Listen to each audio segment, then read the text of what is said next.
Good morning, guys. We're heading into Old Town. It is almost 11 a.m. and we are doing a walking tour. This is something that I mentioned that we have recently liked to do every time we go into a different city because it's organized and we can learn the history of the city in a quick amount of time. So we'll see you there. Before we do get started on the tour, there is actually one fact that I can share with you guys, and that is that Tallinn is a UNESCO World Heritage Site, and it's one of the most preserved medieval cities in all of Europe.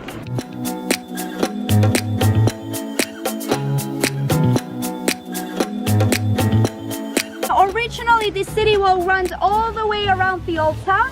It was almost 2.5 kilometers long, and it had 35 different towers. Nowadays, we can't see the city wall in total anymore because little less than 2 is remained, and it has 26 towers. And this is where the tower got its name. So it's called Peek and Kök. And Peek and Kök in Old Low German language means peek into someone's kitchen. So this is how it got its name. And if you guys are tired of looking the city wall outside, although it is quite nice, then also know that you have a chance to go and walk underneath the city wall. So inside of that tower, there's a museum, and there are passion tunnels that actually allows you to walk quite a lot underneath the city wall.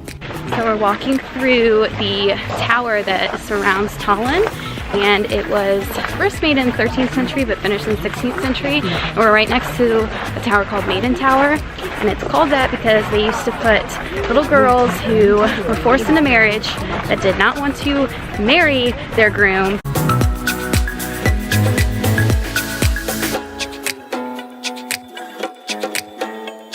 And at the moment we are in the year 2018, so this year we are actually celebrating 100 years of Estonia.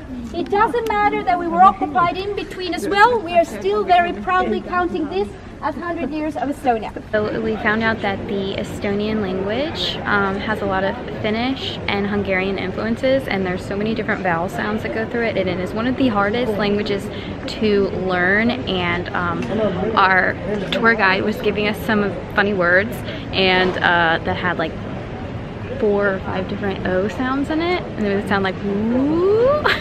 It's hilarious.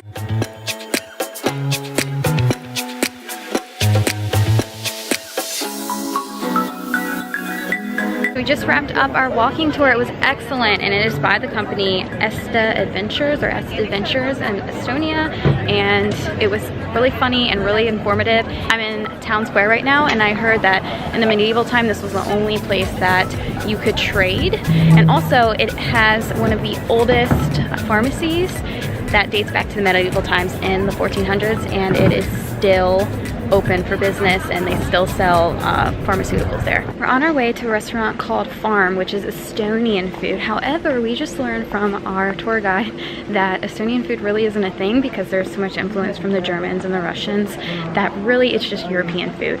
But we are extremely hungry after that long tour and all the walking, so we're gonna have some Estonian food. So we just ordered pike perch, which is of course a nice thing to get in Estonia because we're so close to the Baltic Sea that fresh fish is always going to be good. And Dominic got some venison meatballs. So again, game is really popular to get in Estonia as well. They have a lot of German and Russian influence on their dishes as well as Finnish influence. So this is definitely a very modern take on Estonian and European cuisine on a beautiful, beautiful restaurant with gorgeous woodwork and lighting. It's beautiful, and I'm excited to try the food.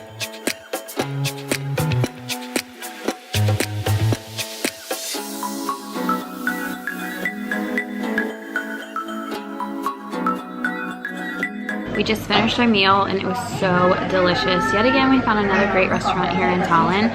It was small portions, but big flavor, and it makes for a really great date to go to or bring the family. The setting is beautiful. It's a beautiful restaurant, and it's a nice little quaint location. You saw that I got the fish and Dominic got the venison. It was just perfect lunch to start off our day exploring Tallinn.